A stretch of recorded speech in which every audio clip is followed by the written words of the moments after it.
The restaurant hostess led Emma through the elegant dining room with such purpose that Emma kept glancing behind her, certain this was some kind of mistake. She had come to Marchand's on a whim, treating herself to lunch after landing her first major commission as a freelance illustrator. The modest bonus from designing a book cover series wasn't enough for the 5-star prices here, but she had ordered carefully from the prix-fixe menu, determined to celebrate this small victory in her struggling career. "Miss Bennett, your table," the hostess said, gesturing to a private corner booth where a man in an impeccably tailored charcoal suit sat waiting. Emma froze. "I think you have the wrong person." The man looked up from his phone, and Emma felt her breath catch. He was striking in that effortless way some people possessed, with dark hair swept back from a strong face, sharp cheekbones, and eyes so intensely blue they seemed to cut through the dim restaurant lighting. When he smiled, it transformed his entire expression from formidable to something warmer, though no less commanding. "Emma Bennett?" he asked, rising from his seat with fluid grace. "Yes, but I did not make a reservation with anyone. I'm eating alone." His smile widened as he stepped closer, extending his hand. "You're exactly who I'm looking for." Emma stared at his outstretched hand, her mind racing through possibilities. Was this some elaborate scam? A case of mistaken identity that would end with her accidentally agreeing to something absurd? She glanced at the hostess, who had already disappeared. "I'm sorry, but I genuinely have no idea who you are," Emma said, not taking his hand. She clutched her worn leather portfolio against her chest like a shield. "Alexander Hayes," he said, lowering his hand without any visible offense. "I know this is unconventional, but I've been trying to reach you for 3 weeks." The name triggered a vague memory. Emma had received several calls from an unknown number that she had ignored, assuming they were spam. There had also been emails that had gone straight to her rarely checked professional inbox, buried under promotional offers and client rejections. "Why?" Emma asked bluntly. "Because I want to hire you," Alexander said. "And when I saw you walk in today, I asked the hostess to seat you here. I promise this isn't as strange as it seems. I'm not usually this forward, but you've been remarkably difficult to contact through normal channels." Emma's suspicion warred with curiosity. She had rent due in 2 weeks and exactly $37 in her checking account after this lunch splurge. "Hire me for what?" "May I show you? Please, just give me 15 minutes of your time." His voice carried a note of genuine entreaty beneath the confidence. "If you're not interested after that, lunch is on me and I'll never bother you again." Against her better judgment, Emma found herself sliding into the booth across from him. She told herself it was purely financial pragmatism. 15 minutes could mean the difference between making rent or facing another humiliating call to her parents. Alexander settled back into his seat and pulled out a tablet. But before he could speak, a waiter appeared with a bottle of wine that probably cost more than Emma's monthly grocery budget. "I didn't order that," Emma said quickly. "I took the liberty," Alexander said, "though if you prefer something else, I can't afford half a bottle of that. I already told you lunch is on me." He said it so casually, as if buying lunch for strangers was as natural as breathing. Emma wanted to argue, but her pride was already bruised enough. She watched him pour 2 glasses with practiced ease, then push one toward her. "You're making me very nervous," she admitted. "That's not my intention." Alexander's expression sobered. "I'll be direct. I'm the CEO of Hayes Media Group. We own publishing houses, production companies, and digital platforms across North America and Europe. 3 weeks ago, I saw your portfolio online. Emma's eyebrows shot up. Her portfolio website was bare bones, something she had cobbled together using a free template. She updated it sporadically when she remembered, usually after midnight when insomnia and anxiety kept her awake. I've been searching for an illustrator for a project that's important to me personally, Alexander continued. Not something corporate, though I'd be funding it through my company. I want to create an illustrated novel, something between a graphic novel and traditional fiction. The story is already written. I need someone who can bring it to life visually. He turned the tablet toward her. On the screen was a series of images, her images, pulled from her portfolio. The fairy tale reimaginings she had created on spec, hoping to attract publishers who had never called. The character studies she had posted on social media that garnered likes but no job offers. The landscape paintings she had done for her own pleasure, never expecting anyone to see them as professionally relevant. These, Alexander said, his finger hovering over a sketch of a girl standing at the edge of a dark forest, capture exactly the tone I'm looking for. There's something in your work that feels both timeless and urgent. Melancholy but hopeful. I've looked at hundreds of portfolios. Yours is the only one that made me feel what I want readers to feel. Emma stared at the screen, then at him. Men who looked like Alexander Hayes, who clearly had the kind of money that made five-star restaurants feel casual, did not track down struggling artists in the middle of lunch service to offer them dream projects. What's the catch? She asked. No catch. I'm offering you a 6-month contract. You'd work closely with me on the visual development, illustrating approximately 200 pages. Full creative input, though I'd need final approval on major artistic directions. In return, I'm prepared to offer you $200,000, plus royalties if we publish commercially. Emma choked on the sip of wine she had just taken. I'm sorry, what? 200,000, half upfront, half upon completion, non-negotiable. That's insane. Nobody pays that for illustrations. I do. Alexander's gaze was steady, unflinching. Because I believe in compensating artists what they are worth, not what the market has undervalued them at, and because this project matters to me. Emma's mind spun. $200,000 would change her life.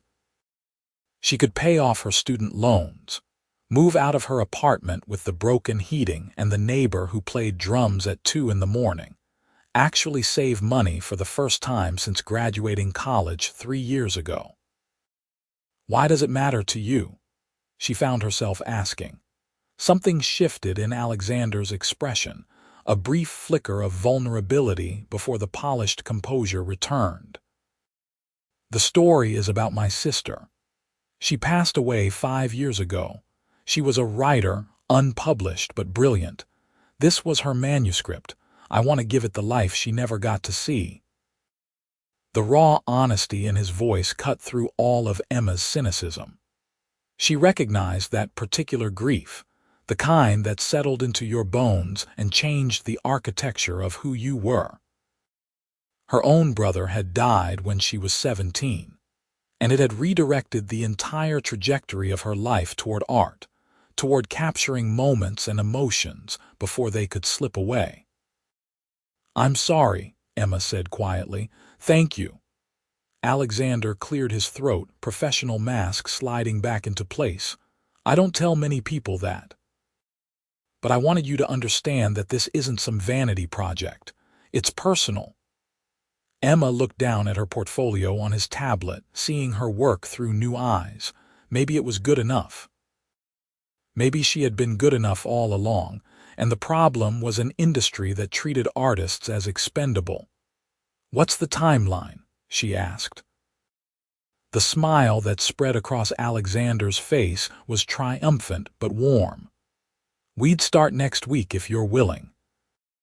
I've cleared space in my schedule to meet with you at least twice weekly for consultations. More if needed. The contract would include a dedicated studio space in our headquarters building, all supplies covered, and healthcare benefits. You're serious? Completely. Emma took another sip of wine, buying herself time to think. Every practical instinct screamed that this was too good to be true.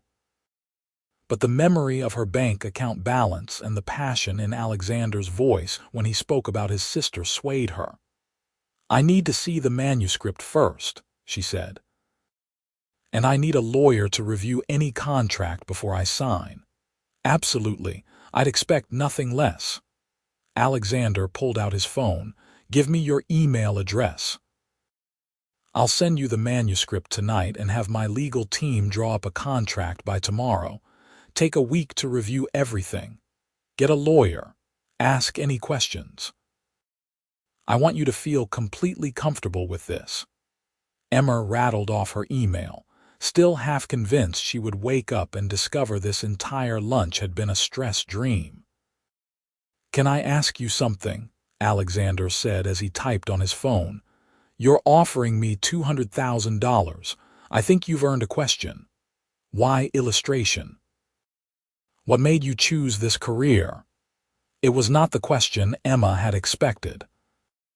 Most people asked where she went to school, or what her favorite medium was, surface-level inquiries that never touched the real answer. My brother used to tell me stories, Emma said, surprised by her own honesty. When we were kids, he'd make up these elaborate fantasy worlds and I'd draw them for him. After he died, I kept drawing them. It felt like the only way to keep part of him alive. Eventually, I realized that stories and images together could do something that neither could do alone. They could make you feel less alone, even when you were grieving. Alexander's expression softened. She would have liked you. My sister, Claire. She believed art was the only honest language we had. They sat in silence for a moment. Two strangers connected by loss and the fragile hope that creativity could redeem it. The waiter appeared to take their order, and Emma realized she had completely forgotten about food. Alexander ordered for both of them with the ease of someone who had spent a lifetime in restaurants like this, somehow managing to choose dishes that sounded perfect without making Emma feel like he was imposing his preferences. Over lunch, they talked. Alexander asked about her process, her influences, her thoughts on visual storytelling. Emma found herself opening up in ways she rarely did, explaining her theories about color psychology and composition, showing him sketches on her phone from projects that had never materialized. He listened with an intensity that was both flattering and slightly unnerving, as if everything she said mattered deeply. You light up when you talk about your work, Alexander observed, setting down his fork. It's striking. Most people I meet in business are performing passion. Yours is real. I'm too broke not to be passionate, Emma said wryly. If I didn't love this, I'd have given up and gotten a real job years ago. This is a real job. Don't let anyone convince you otherwise. The conviction in his voice made Emma believe him, at least in that moment. By the time they finished eating, Emma's initial suspicion had morphed into cautious excitement. Alexander was not what she had expected. Yes, he had that corporate polish, that easy command of expensive spaces, but underneath was something genuine. He spoke about his sister with unguarded emotion. He admitted he had read every interview and profile piece about artists whose work he admired, studying their processes like someone who genuinely cared about understanding creativity. He even confessed that he had tried and failed to draw as a child, which made his sister laugh because his stick figures looked like they were melting. I should let you get back to your day, Alexander said eventually, though he made no move to leave. "But I want to be clear about something. This project, working together, it's going to require real collaboration. I'm not looking for someone to just execute my vision. I want your artistic voice in this. Claire's story deserves that." "I understand," Emma said, "and I promise to take this seriously. If I decide to accept, I'll give it everything I have." "I know you will." Alexander signaled for the check. "That's why you're exactly who I'm looking for." That phrase again. Emma studied him across the table. This impossibly polished CEO who had somehow tracked her down and offered her a life-changing opportunity over duck confit and wine that tasted like bottled sunlight. "Can I ask you something now?" Emma said. "Of course." "Why me specifically? There are thousands of illustrators with more experience, better connections, bigger portfolios. What made you so determined to find me?" Alexander considered the question while the waiter processed his card. When he spoke, his voice was thoughtful. "I've spent my entire career making logical decisions based on metrics and market analysis. This was the first time I made a choice based purely on feeling. Your work made me feel something. In a life where I'm constantly surrounded by people trying to impress me or manage me or use me for access, your art felt honest. It felt like something Claire would have loved. That was enough." Emma did not know what to say to that, so she simply nodded. They walked out of the restaurant together into the bright afternoon sunlight. Alexander's car was waiting at the curb, a sleek black sedan with a driver who appeared the moment they emerged. "Can I give you a ride somewhere?" Alexander offered. "I'm okay. I like walking." "Then I'll wait to hear from you. 1 week, Emma. Take the time you need to make the right decision." He extended his hand again, and this time Emma took it. His grip was firm, warm, and brief. Emma watched the sedan pull away into traffic, then stood on the sidewalk trying to process what had just happened. Her phone buzzed. An email from Alexander Hayes, subject line: "Claire's story." 3 attachments: the manuscript, a preliminary contract, and a personal note that simply read, "Thank you for listening." Emma walked the 30 blocks back to her apartment in a daze, her mind already spinning with visual possibilities. She barely noticed the cold or her aching feet. By the time she climbed the 4 flights to her door, she had mentally sketched out character designs for 3 of the manuscript's main figures. Her roommate Jenna looked up from her laptop when Emma entered. "How was the fancy lunch?" "I think I just met someone who's going to change my life," Emma said. She meant it professionally. At least, that was what she told herself as she downloaded the manuscript and began to read, falling into Claire Hayes' story about a girl who learned to speak to ghosts and the living brother who refused to let her face them alone. Emma spent the entire week consumed by the project. She read the manuscript 4 times, filling a sketchbook with visual notes and character studies. She consulted a lawyer friend from college who reviewed the contract and declared it almost suspiciously generous, with clauses that protected Emma's creative rights in ways most freelance agreements never did. She researched Alexander Hayes and discovered he was even more successful than she had realized. Hayes Media Group was valued at over $3 billion. Alexander himself was 32, had taken over the company from his father at 26, and was regularly featured in business magazines as one of the industry's most innovative leaders. What struck Emma most in her research were the interviews where Alexander spoke about his sister. He never exploited her death for sympathy or publicity. He mentioned her rarely, but when he did, it was with a quiet reverence that reminded Emma of how she spoke about her own brother. In one interview from 2 years ago, he had said, The measure of a life is not its length, but the depth of love it generates. By that metric, my sister lived more fully in 24 years than most people do in 80. Emma found herself reading that quote multiple times, something warm and painful expanding in her chest. On the 6th day, she emailed Alexander. "I'm in. When do we start?" His response came within minutes. "Tomorrow, 9 a.m., I'll send a car." Emma showed up to Hayes Media Group headquarters 15 minutes early, clutching her portfolio and a folder of preliminary sketches. The building was glass and steel, all modern lines and expensive minimalism.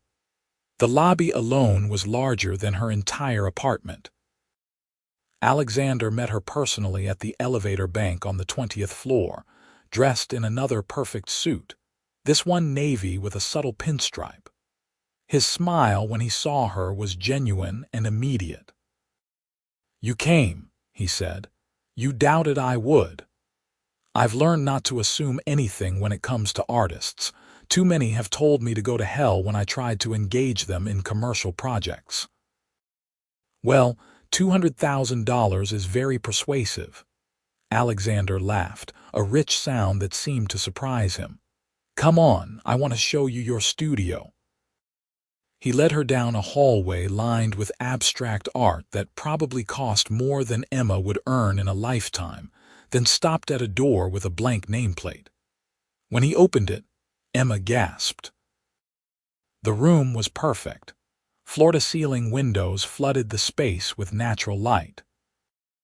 A huge drafting table dominated the center, surrounded by cabinets stocked with every supply an illustrator could want. There was a comfortable reading chair in one corner, a small kitchenette in another, and an entire wall of empty cork board waiting for inspiration. "I had the facilities team set this up based on what I saw in your studio tour video," Alexander said, referencing a behind-the-scenes clip Emma had posted to social media months ago that had gotten maybe 40 views. "If anything is wrong or you need something else, just tell me." Emma walked slowly around the room, running her fingers over the smooth surface of the drafting table. "This is incredible. You'll be spending a lot of time here. It should be comfortable. I don't know what to say.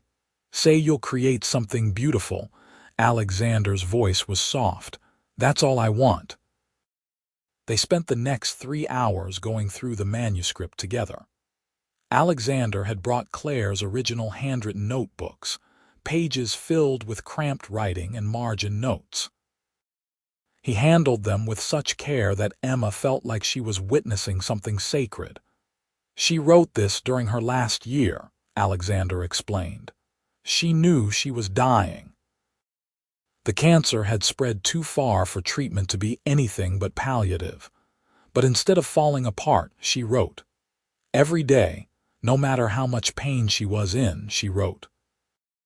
"The main character," Emma said carefully, "the girl who talks to ghosts, that's her, isn't it?" "Yes and no." Claire said all characters are versions of ourselves, but they're also who we wish we could be. The girl in the story is braver than Claire felt. But she has Claire's humor, her way of seeing beauty in dark places. Emma looked at a passage she had marked in her copy of the manuscript. The main character, whose name was Iris, was standing in a cemetery having a conversation with the ghost of a child who had died 100 years earlier. The ghost was explaining that death was not an ending but a translation, like moving from one language to another. You carried the meaning forward even as the words changed. "That's a beautiful way to think about it," Emma murmured. "Claire had a gift for making peace with terrible things." Alexander's jaw tightened. "I've never been as good at that." Emma looked up at him. In the bright studio light, she could see the shadows under his eyes, the tension he carried in his shoulders. This man who commanded billions of dollars and thousands of employees was exhausted by grief that money could not fix. Maybe finishing this will help, Emma offered. Maybe. Alexander met her eyes, and for a moment the air between them felt charged with something Emma could not name. Then he cleared his throat and looked away. I should let you work. Unless you have questions. Hundreds, but I need to sit with the material first. Can we meet again this week? I've blocked out Thursday afternoon. Does 3 o'clock work? Perfect. Alexander lingered at the door. Emma, thank you for taking this seriously, for caring. Of course, Emma said, surprised he would think otherwise. This is important. After he left, Emma sat at the drafting table and opened her sketchbook. She began to draw Iris, the girl who spoke to ghosts.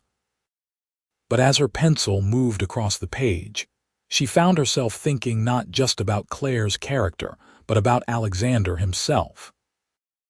The way he had touched his sister's notebooks like they were made of glass. The grief that lived in his eyes even when he smiled. Emma had not expected to like him. Wealthy CEOs were supposed to be cold, transactional, interested only in outcomes and profit margins. Alexander was none of those things, at least not with her. He was passionate and vulnerable, and so clearly desperate to honor his sister's memory that it made Emma's chest ache. She told herself the flutter in her stomach was just excitement about the project, nothing more. Over the following weeks, Emma fell into a rhythm. She arrived at the studio early each morning, usually before most of Hayes Media Group employees started their day. She worked in focused bursts, sketching and painting and revising until her hand cramped and her eyes blurred. Twice a week, Alexander would appear at her door at exactly the appointed time, and they would spend hours discussing the project. These meetings became the highlight of Emma's week, though she tried not to examine why too closely. Alexander was an unexpectedly insightful collaborator. He understood story structure and emotional pacing. He pushed her to dig deeper into character motivations, to consider how visual metaphors could enhance Claire's prose. But he also knew when to step back and let Emma's artistic instincts guide the work. You have good taste, Emma told him during their fourth meeting, after he had suggested a color palette shift that was absolutely right. I've spent my whole life around creative people, Alexander said. You absorb things. Your sister taught you. Yes, his expression softened. Claire used to say that if I paid half as much attention to art as I did to quarterly earnings reports, I'd be dangerous. She sounds like she kept you humble. She kept me human. Alexander stood and walked to the window, looking out over the city skyline. After she died, I threw myself into work. It was easier than feeling everything. I expanded the company, made more money, won more deals. But none of it meant anything. I kept thinking about what she would say, how disappointed she'd be that I was wasting my life on things that did not matter. Emma set down her pencil. This project, bringing her story to life, this is you trying to do something that matters.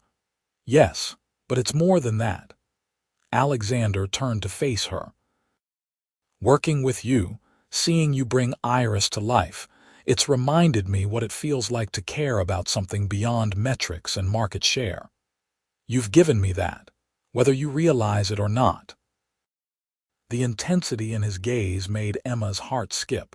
She looked away, pretending to adjust her sketches. I'm just doing my job. You're doing much more than that. The moment stretched between them, weighted with things neither of them said. Then Alexander's phone buzzed, shattering the spell. He glanced at it and grimaced. I have a board meeting.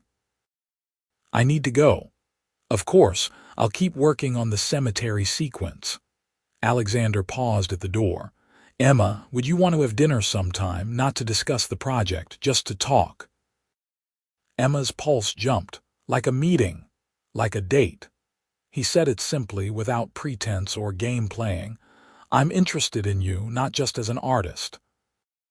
I'd like to spend time with you outside of this studio, if you're open to that. 1,000 thoughts collided in Emma's mind. This was her boss, technically. This was a professional relationship. This could complicate everything. But underneath all the logical objections was a simple truth. She wanted to say yes. She had been drawn to Alexander from that first lunch, and every meeting since had only deepened her attraction. Not just to his looks or his success, but to the way he loved his sister, the way he listened when Emma talked, the way he looked at her art like it was the most important thing in the world. "Okay," Emma said.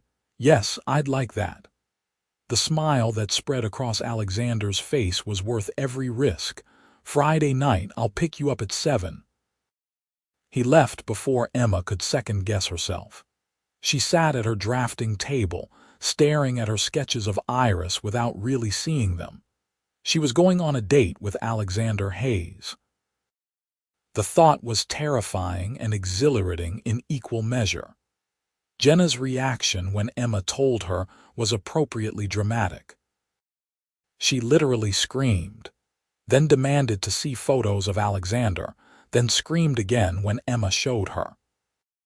"You're going on a date with a billionaire," Jenna said, scrolling through images of Alexander at various corporate events. "An obscenely attractive billionaire who discovered your art and is paying you hundreds of thousands of dollars. This is a romance novel. Your life is a romance novel." "It's just dinner," Emma protested weakly.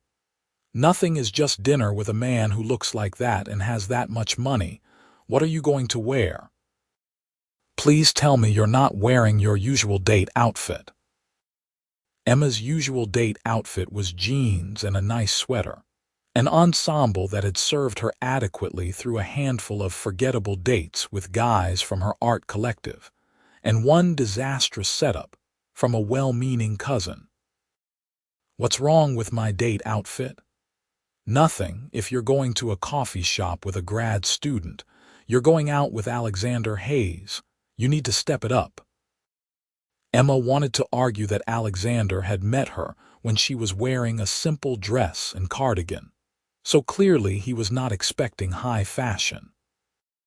But Jenna was already pulling clothes from Emma's closet with a critical eye, rejecting everything as too casual or too worn or too boring.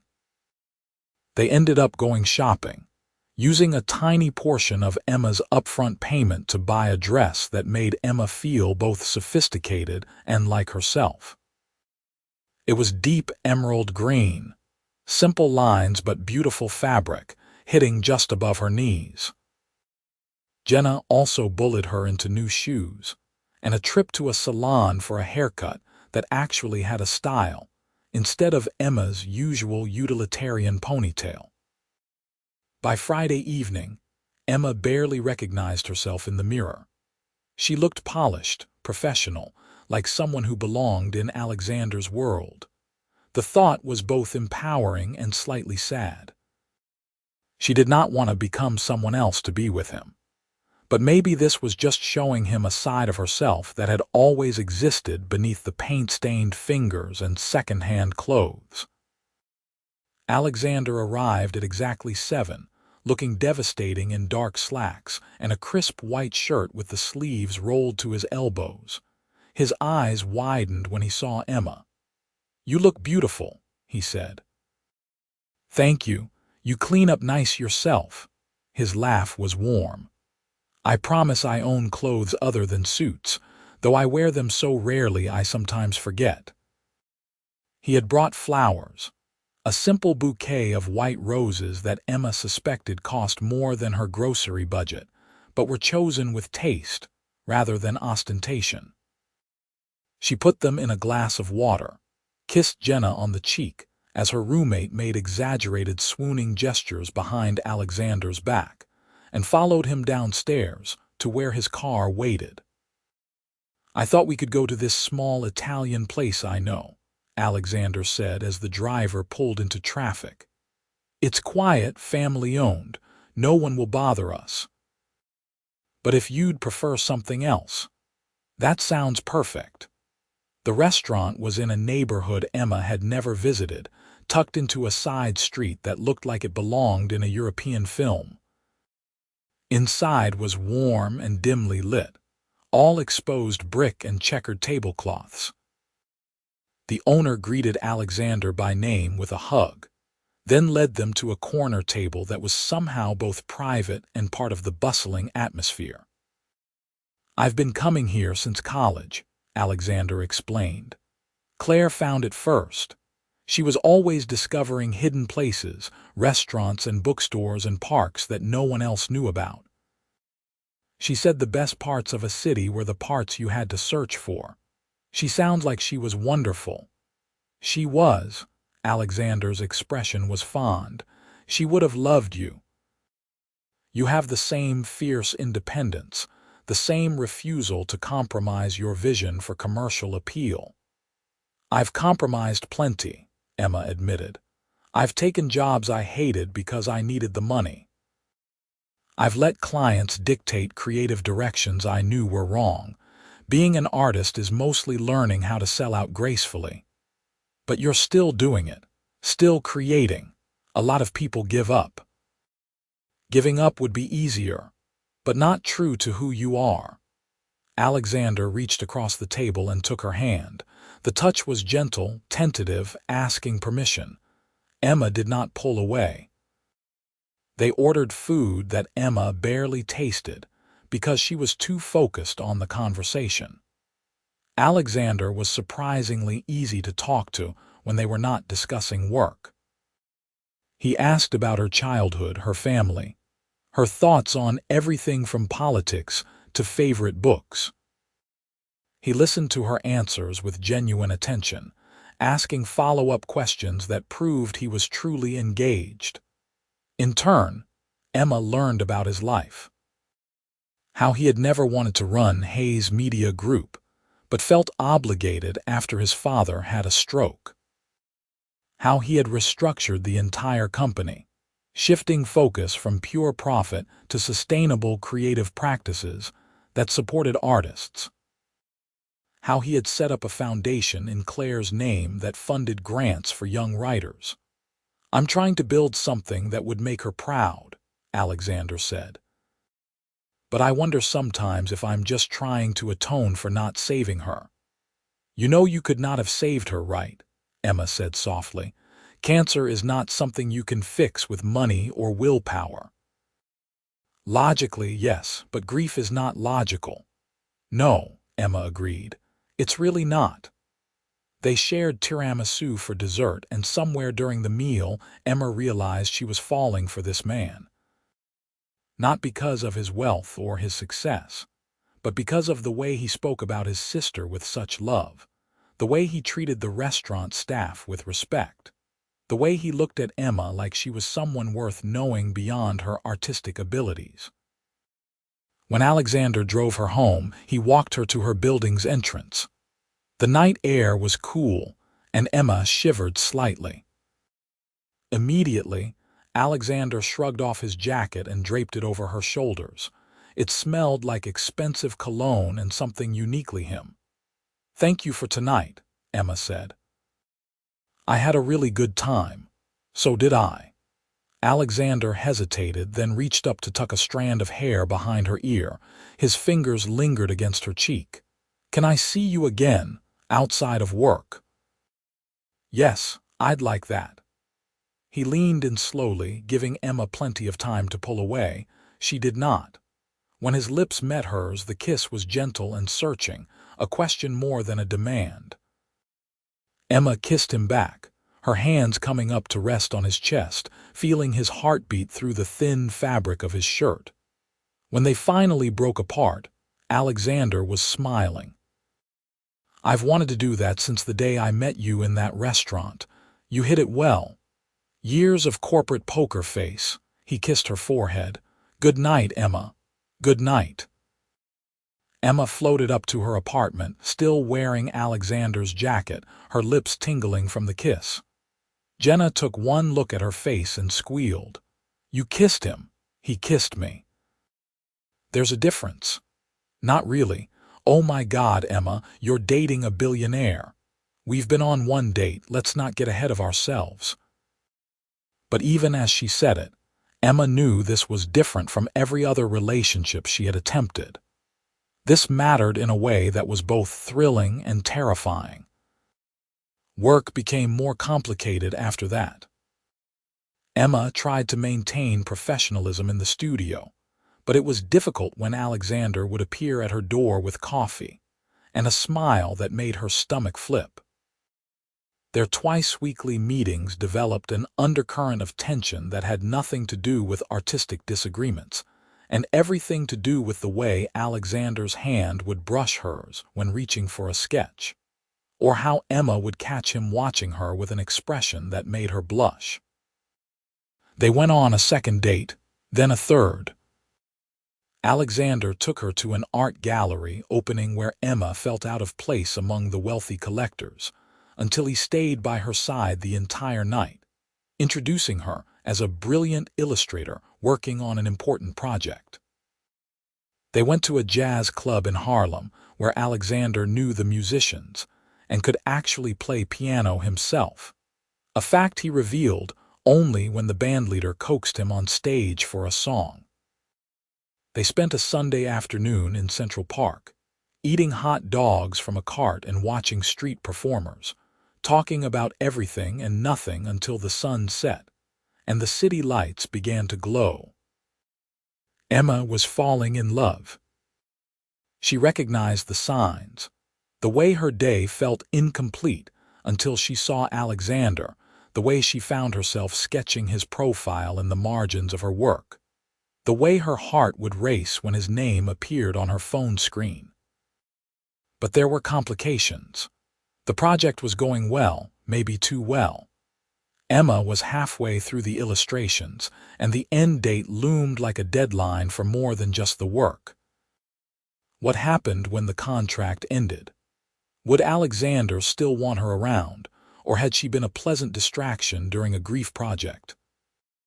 "You're overthinking," Jenna said when Emma voiced these concerns. "That man is crazy about you. Anyone can see it. He's never said anything about the future. We don't talk about what happens after the project finishes. So bring it up." But Emma was afraid. Afraid of seeming presumptuous. Afraid of disrupting the delicate balance they had found. Afraid of discovering that Alexander saw her as temporary. The anxiety came to a head during a meeting in Emma's studio. They were reviewing the climactic sequence, where Iris finally confronts the ghost that has been haunting her, a manifestation of her own fear of death. Emma had painted it in stark blacks and whites, Iris and the ghost mirror images reaching toward each other. "It's perfect," Alexander said quietly. "Claire would have loved this." "You really think so?" "I know so." He turned to face Emma fully. "You've exceeded every expectation I had. This is going to be something special." "We're more than halfway done," Emma said, her voice careful. "Another 2 months, maybe 3, and it will be finished." "I know." Alexander's expression was unreadable. "I've been thinking about that." Emma's heart sank. Here it was, the conversation where he would thank her for her work and gently extract himself from their relationship before it became too complicated. "I want to offer you a permanent position," Alexander said. Emma blinked. "What?" "As creative director for a new imprint I'm launching. Hayes Media is starting a division focused on illustrated literary fiction, books like Claire's. I want you to lead it. You'd have full creative control, a staff, a real budget. You'd commission and work with artists, develop projects, shape the entire direction." "Alexander, I'm an illustrator, not a director. I don't have experience running anything." "You have vision and passion and integrity. That's more important than experience. I can teach you the business side, but I cannot teach someone to care about art the way you do." He took her hands. "Say yes, please. I don't want this to end when the project is done. I want to keep working with you. I want you in my life, Emma. Not just for a few months, but permanently." Relief and joy flooded through Emma. "You want me to stay?" "I want you to stay." Alexander's voice was intense. "In the company, yes, but also with me. I'm in love with you, Emma." "I have been for weeks. I did not say anything because I did not want to pressure you or make you feel like the job was contingent on your feelings. But I can't keep pretending this is just professional. You've become the best part of my day, the person I want to tell everything to. I want a future with you if you want that too." Emma's eyes stung with tears. "I'm in love with you too. I was so afraid you only saw this as temporary." "Never." Alexander pulled her into his arms, holding her close. "You're not temporary. You're everything." They kissed there in the studio, surrounded by Emma's paintings of Claire's characters, and it felt like a beginning rather than an ending. When they finally pulled apart, both were smiling. "So you'll take the position?" Alexander asked. "On one condition. I want to finish Claire's book first. I want to give it my complete focus, not be distracted by a new job. Can the imprint wait 3 months?" "It can wait as long as you need." Alexander kissed her forehead. "We have time." The remaining months of the project were the happiest of Emma's life. She and Alexander found a rhythm that balanced professional collaboration with their deepening personal relationship. He never abused his position as her employer, or made her feel like her job security depended on their romance. If anything, he was careful to maintain boundaries at work, keeping their meetings focused and professional even as their off-hours time together grew more intimate. Emma met Alexander's parents, a daunting experience that turned out to be surprisingly warm. His mother was an artist herself, a sculptor who had given up her career to support her husband's business ambitions, but still maintained a studio. She and Emma bonded immediately over discussions of technique and the challenges of being a creative person in a commercial world. His father was gruff but kind, clearly proud of his son, though he expressed it through criticism disguised as advice. "Claire would have liked you," Alexander's mother told Emma over tea in their elegant penthouse. "She always said Alexander needed someone who would not be impressed by his money or his title. Someone who saw him as just Alexander. That's all he is to me," Emma said honestly.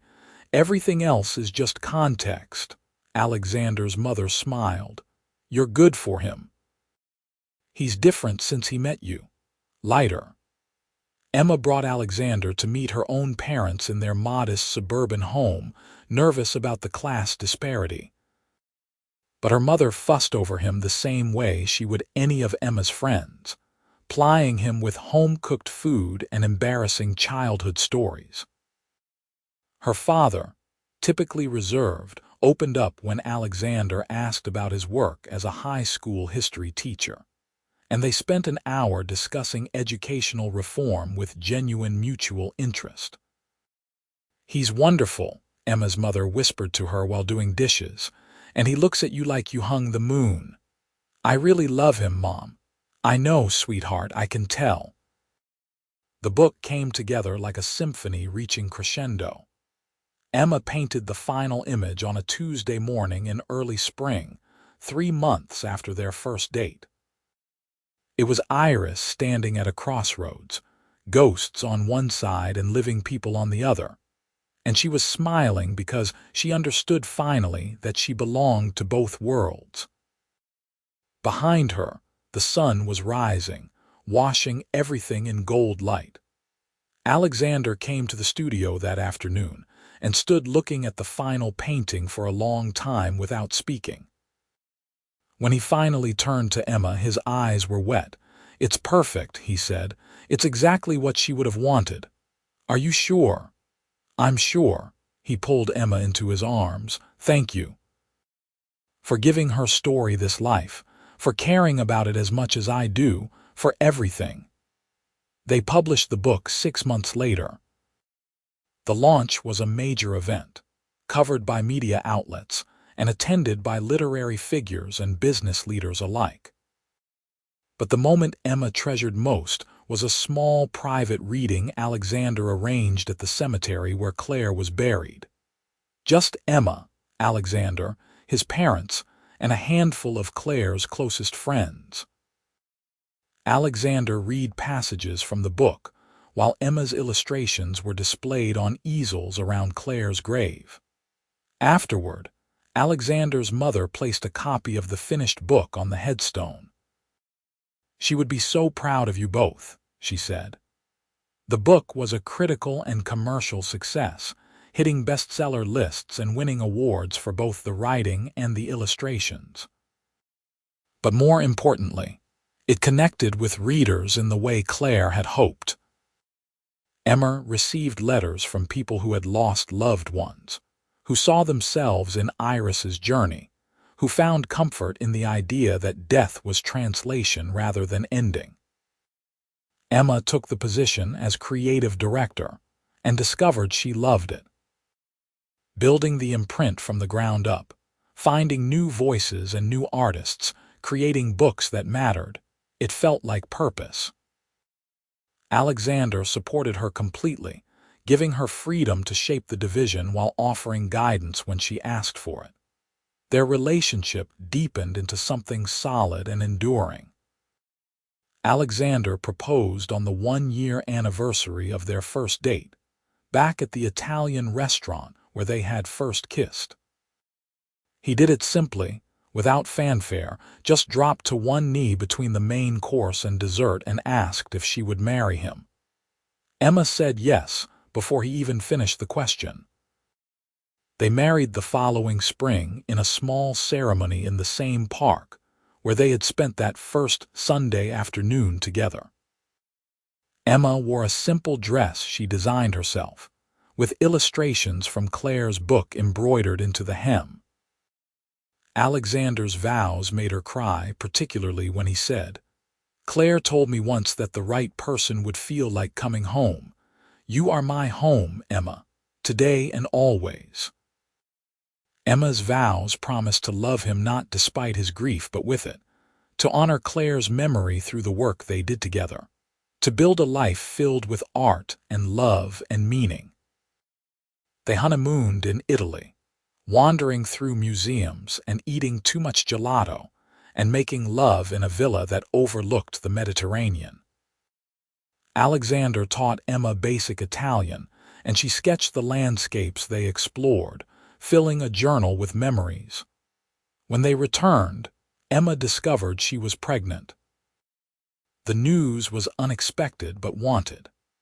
Alexander was overjoyed, already planning how they would decorate the nursery and what stories they would tell their child.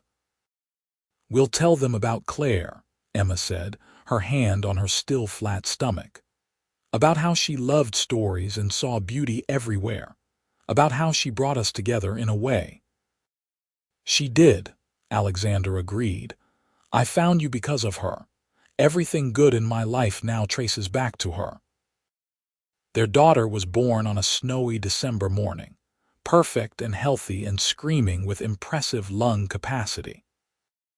They named her Claire Rose, and Alexander cried when he held her for the first time. "She has your eyes," Emma murmured, exhausted but happy.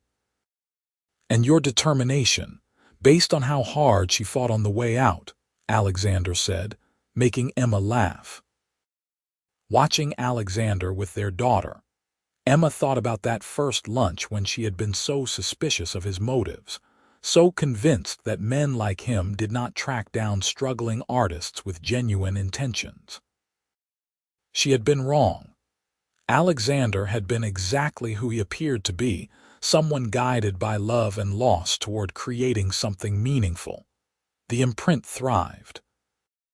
Emma published dozens of books, many of which became critical successes. She made a point of seeking out artists like her former self, people with raw talent but no connections, offering them the same opportunity Alexander had given her. Some of her best discoveries came from scrolling through portfolio websites at midnight, looking for that ineffable quality that had made Alexander choose her work, the honesty and passion that could not be taught. On Claire Rose's first birthday, they returned to the cemetery. Emma had created a special illustration for the occasion, a portrait of Claire holding a baby who looked suspiciously like their daughter. They placed it on the grave along with fresh flowers. "I wish you could have met her," Alexander said quietly. "I wish you could see everything Emma and I have built. You'd be so excited about the imprint. You'd probably already have submitted a dozen ideas for books." Emma took his hand, lacing their fingers together. "She knows. Somehow I think she knows." They stood there for a while, the three of them, a family built on the foundation of loss that had been transformed into love. Emma thought about wrong numbers and chance meetings, about how the worst moments of your life could somehow lead to the best ones, about the strange alchemy that turned grief into grace. "Thank you," Alexander said as they walked back to the car, Claire Rose babbling happily in his arms. "For what?" "For being exactly who I was looking for, even when you did not believe it." He kissed her temple. "For building this life with me, for everything." Emma smiled, leaning into his warmth. She thought about that moment in the restaurant when she had been so certain there was a mistake, that she was the wrong person for whatever this strange, too handsome CEO wanted. She had been wrong about that too. She was not the wrong person. She was exactly right in ways neither of them could have predicted, and that made all the difference. Years later, when Claire Rose was old enough to understand, Emma would tell her the story of how her parents met. How Grandma Claire's book had brought them together. How her father had been looking for an illustrator and found a wife. How sometimes the best things in life happened when you were brave enough to say yes to the impossible. But for now, in this moment, Emma was content to simply live it. To hold her husband's hand and watch their daughter discover the world, and know that every risk she had taken, every leap of faith, had been worth it. She had been exactly who Alexander was looking for, and he had been exactly who she needed, even before she knew she was searching. The story that had started with Claire's words and Emma's illustrations had become their story too, a tale about loss and love, and the creative force that bound them together. It was a story still being written, still being illustrated with each day they chose each other. And Emma could not wait to see how it would end.